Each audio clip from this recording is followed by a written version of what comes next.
आजको तपाईले खोजेको भिडियो छ हुम्लामा चीनले सीमा मिचेको बारेमा। यो भिडियो माग गर्ने आनन्द नेपाल च्यानलका दर्शकहरुमा ब्ल्याक डायमन्ड सन्तोष हुनुहुन्छ, जसले गुगल म्यापमा खोज्दा पनि ती चीनले बनाएका भनिएका ती भवनहरु नभेटेको बताउनु भएको छ। त्यस्तै अभिनव कट्टेले पनि चीनले नेपालको भूमि हडपेको बारेमा भिडियो बनाउन माग गर्नु भएको छ। अनि लोमस गिरी त्यस्तै कृषु आचार्यले पनि चीनसँग सीमा विवादको बारेमा चर्चा गर्न अनुरोध गर्नुभएको छ। यो बारेमा नेपाली मिडियामा भन्दा पनि भारतीय मिडियामा खुबै जोडतोडका साथ चर्चा भइरहेको छ। प्रस्तुत छ चीनले नेपालको सीमा मिचेको बारेमा सत्य तथ्य। हुम्लामा पर्ने नेपाल चीनको सीमामा चिनिया पक्षले एकतर्फी रूपमा भवन बनाएपछि अहिले विवाद सिर्जना भएको छ भन्दै भारतीय समाचार माध्यमहरुमा विभिन्न समाचारहरू प्रकाशित भएका छन्। त्यस्तै नेपाली अनलाइनहरुले पनि त्यसबारेमा रिपोर्ट गरिरहेका छन्। यसमा कति सत्यता छ भन्ने त केही समयपछि पत्ता लाग्ने नै छ, तर भारतीयहरूले यस मुद्दालाई बढाई चढाई गरेर प्रस्तुत गरिरहेका छन्। नेपाली जनताहरू कति मूर्ख होलान् भन्दै समाचार शेयर गरिरहेको देख्दा भारतीयहरूले नेपालीलाई फेरि मूर्ख बनाउन खोजेको त होइन भन्ने आशंका पनि जन्मिएको छ। यसअघि धेरै ठाउँमा चीनले नेपालको जग्गा मिचेको भन्दै भारतीय माध्यमहरूले दोस्तों भन्दै रिपोर्ट गरेका थिए। तो नेपाल के दोस्तों, कृपया चीन से सावधान रहो, वो ड्रैगन है, वो सिर्फ निगलना जानता है। यसबारेमा भारतले कपोल कल्पित रिपोर्ट बनाएर प्रस्तुत गरेको र त्यसको विरोधमा नेपालको विरोध गरिरहेको चुच्चे नक्सा नै प्रयोग गर्दै आएको बारेमा मैले यसअघि रिपोर्ट बनाएको थिएँ। चीनले नेपालको भूभाग मिचेको नेपाली स्रोतले भन्दा पनि भारतीय सञ्चार माध्यमहरुमा बढी हल्लाखल्ला हुनु अनौठो विषय त छँदैछ। खबर हो हुम्लाको नाम्खा गाउँपालिका 6 को।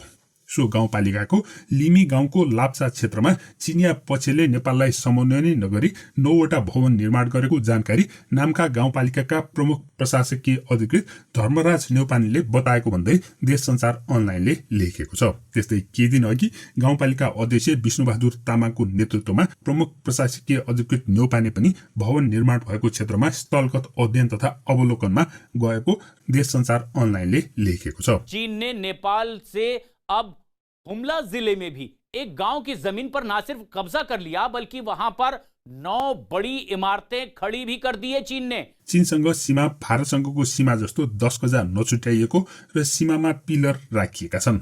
उक्त स्थानमा रहेको 11 नम्बरको पिलर लामो समयदेखि हराइरहेको बताइएको छ। 2064 सालदेखि हराएको पिलर सशस्त्र प्रहरीले खोजिरहेको र सो पिलर नभेटिएको हुनाले नै उक्त स्थानमा सीमा विवाद भएको बताइन्छ। खासमा अहिले हल्लाखल्ला गरिए पनि त्यो स्थानमा 2066 सालमा लिमी लाचा सडक बनाउने क्रममा केही भवनहरू निर्माण गरिएको र स्थानीयको विरोधपछि ती निर्माण रोकिएको बताइएको छ। भवन बनाएको क्षेत्रभन्दा अलि पर उचाइमा 12 नम्बर पिलर भेटिए पनि अहिलेसम्म 11 नम्बरको पिलर भेटिएको छैन। देश संचार अनलाइनले न्यौपानेको भनाइ भन्दै लेखेको छ, पिलर नेपालतिर छ कि चीनतिर 11 नम्बर सीमा स्तम्भ नभेटिएसम्म भन्न सकिने अवस्था छैन। यसरी सीमा मिचिएको भन्ने समाचार स्रोतले नै मिचिएको नमिचिएको निरुक्ति गर्न नसकेको अवस्थामा स्थानीयहरूले ती भवन बनेको भूभाग नेपालकै हो भनेर बताएका छन्। त्यस्तै चीनले भवन बनाएको स्थानमा स्थानीयहरूलाई जान पनि दिएको छैन भनेर समाचारमा लेखिएको छ। सोही समाचारमा समाचारका स्रोत न्यौपानेले सो स्थानमा स्थलगत अध्ययन तथा अवलोकनमा गएको भनेर पनि लेखिएको छ। त्यस्तै नवनिर्मित चिनिया भवनमा 1-2 जना चिनिया नागरिकहरू बसिरहेको र चिनिया सुरक्षाकर्मी भने नबसेको स्थलगत अवलोकनमा गएका न्यौपानेले जानकारी दिए भनेर लेखिएको छ। सो विषयमा सिडिओ र सुरक्षा अधिकारीहरूको लेभलमा 2072 सालमा सम्पन्न नेपाल चीन सीमा बैठकमा पनि यी भवनबारे अनौपचारिक रूपमा कुरा उठेको बताइएको छ। त्यसबेला चिनिया अधिकारीहरूले दुवै देशका पशुको उपचारको लागि ती भवनहरू बनाइएको बताएको समाचारमा लेखिएको छ। हुम्लाबाट निर्वाचित प्रतिनिधि सभा सदस्य छक्कबहादुर लामाले पिलर हराउँदा समस्या आएको बताएका छन्। सत्तारूढ नेकपाका सांसद लामाको भनाइ भन्दै देश संचार अनलाइनले लेखेको छ, सीमामा भवन बनाएको रहेछ, बोर्डरमा कति उनीहरूको कति हाम्रो भन्ने यकिन छैन, खाली जग्गामा भवन बनेको छ, जनताले चीनले च्यापेको भनेका छन्, नापेपछि थाहा हुन्छ। त्यस्तै प्रमुख प्रतिपक्षी नेपाली कांग्रेसकी समानुपातिक तर्फकी हुम्लाकी सांसद रंगमती शाहीले भने सो घटनाको बारेमा आफूले कुनै जानकारी नपाएको भनेर बताएकी छिन् भनेर देश संचार अनलाइनले लेखेको छ। त्यस्तै यो सीमा विवाद सम्बन्धी सत्य तथ्य बुझ्नको लागि हुम्लाका प्रमुख जिल्ला अधिकारी चिरञ्जीवी गिरीको नेतृत्वमा सुरक्षा अधिकारी र नापिक कार्यालयका कर्मचारी सहितको टोली नाम्खा लाप्चा गएको पनि बताइएको छ। सहायक प्रमुख जिल्ला अधिकारी दत्तराज हमालका अनुसार प्रजीयसँगै 4वटा सुरक्षा निकायका प्रमुख, नापी कार्यालयका कर्मचारी सहित 7 जनाको टोली सो क्षेत्रतर्फ गएको हो। टोलीले भवन निर्माण भएको वास्तविकताबारे बुझ्ने र पिलर अनुगमन तथा सीमामा नापजाँच गरेपछि मात्रै सत्य तथ्य खुल्ने बताइएको छ। त्यसैगरी सो टोलीसँगै गाउँपालिका अध्यक्ष विष्णुबहादुर तामाङ, उपाध्यक्ष पेमा तामाङ र वडा नम्बर 6 का अध्यक्ष पालजोर तामाङको टोली पनि सो भवन निर्माण भएको स्थलतर्फ गएको बताइएको छ। यो टोली असोज 6 गते फर्केपछि मात्रै सत्य तथ्य खुल्ने बताइएको छ। खुद को नेपाल का मददगार दिखाते दिखाते चीन अब धीरे धीरे उसकी जमीन पर ही कब्जा करने लगा है, उसे हथियाने लगा है। हुमला के जिस इलाके में चीन ने कब्जा किया है, सर्दियों में नेपाल की सेना वहां से पीछे हट जाती है और इसी का फायदा चीन ने उठा लिया और अब चीन ने इस इलाके में गांव वालों के जाने पर रोक भी लगा दी है। सीमा चीनले मिचे पनि भारतले मिचे पनि कसैले पनि मिच्न पाउँदैनन्। यदि चीनले सीमा मिचेकै हो भने त्यसको विरोध हुनै पर्छ, तर भारतीय मिडियाहरूले उचालेकै भरमा उचालिनु पर्ने आवश्यकता पनि देखिँदैन। सावधान रहो, वो ड्रैगन है, वो सिर्फ निगलना जानता है। चीनले नेपालको सीमा मिचेको भनेर भारतीय मिडियाहरूले उचाली प्रचार गरेको अनि त्यसो गर्दा नेपालको चुच्चो सहितको नक्सा प्रयोग गरी प्रचार गरिरहेका थिए। ठ्याक्कै भारतीय मिडियामा आएको जस्तै नक्सा प्रयोग गरेर कान्तिपुर दैनिकमा असार 10 गते पहिलो पृष्ठमा नै चीनतर्फ पनि 7 जिल्लामा सीमा अतिक्रमण शीर्षकको मुख्य समाचार प्रकाशित भयो। त्यसको नेपाल सरकारले एक विज्ञप्ति निकालेर प्रतिक्रिया दिएको थियो, सो समाचार झुटो भन्दै। त्यसपछि अहिले कान्तिपुरले एउटा क्षमा याचना प्रकाशित गरेको छ।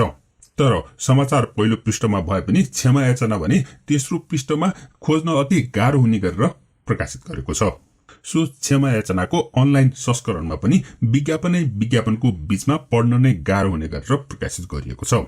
क्षमा याचनामा भनिएको छ, कान्तिपुर दैनिक असार 10 गते पहिलो पृष्ठमा प्रकाशित चीनतर्फ पनि 7 जिल्लामा सीमा अतिक्रमण शीर्षक समाचारमा नेपाल सरकार कृषि मन्त्रालयको प्रतिवेदन भन्दै सरकारी स्रोतले झुटो दस्तावेज उपलब्ध गराएको कारणबाट गम्भीर तथ्यगत त्रुटि हुन गएकोमा हामी क्षमा याचना गर्दछौं। उक्त समाचारको आधार बनाइएको प्रतिवेदन प्रकाशित नै नभएको र समाचार गलत रहेको परराष्ट्र मन्त्रालयको विज्ञप्ति मार्फत जानकारी गराइएको समाचार हामीले यसअघि नै प्रकाशित गरिसकेका छौं। कृषि मन्त्रालयको स्थलगत प्रतिवेदन भनी दाबी गरिएको उक्त दस्तावेज कसले कुन प्रायोजनको लागि तयार पार्यो र सरकारी स्रोतहरूले नै त्यसलाई किन सञ्चार माध्यमहरूलाई उपलब्ध गराए भन्ने बारे हामी तथ्यगत पत्ता लगाउन प्रयासरत छौं। यो विज्ञप्तिमा कान्तिपुरले सत्य तथ्य पत्ता लगाएर रिपोर्ट गर्छ होला भन्ने कुरामा चाहिँ शंका नै छ, किनकि यो भारतीय सरकारको प्रोपोगन्डा हो।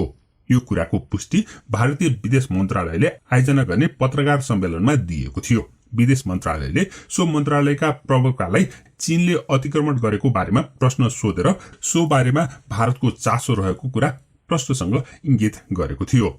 सो पत्रकार सम्मेलनमा विदेश मन्त्रालयकै कर्मचारीले पत्रकारहरूले सोधेका प्रश्नहरूको सूची तयार गर्ने गर्दछ अनि तिनलाई कुन प्रश्न सोध्दाखेरि कस्तो खालको मेसेज जान्छ भन्ने हिसाबले छान्ने गरिन्छ।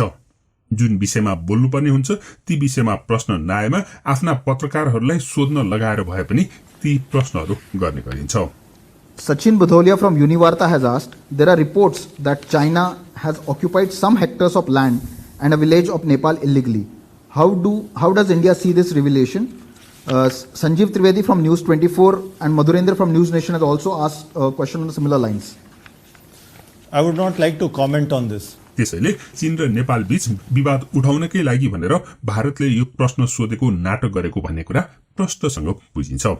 त्यस्तै नेपालले बनाएको नयाँ नक्साको विरोध गर्ने भारतीय मिडियाहरूले चीनलाई गाली गर्न र नेपालमा त्यस सम्बन्धी विवाद सिर्जना गर्नकै लागि भनेर चुच्चे नक्सा नै प्रयोग गरेको देख्दा पनि उनीहरू कतिसम्म कसिएर लागेका छन् भन्ने कुरा प्रष्ट नै हुन्छ। यस्तो अवस्थामा के कान्तिपुरले अब सत्य तथ्य पत्ता लगाउन पहल गर्छ होला त? चीनले सीमा बिचेको विषयमा तपाईं के भन्नुहुन्छ? कृपया कमेन्ट गर्नुहोला। धन्यवाद।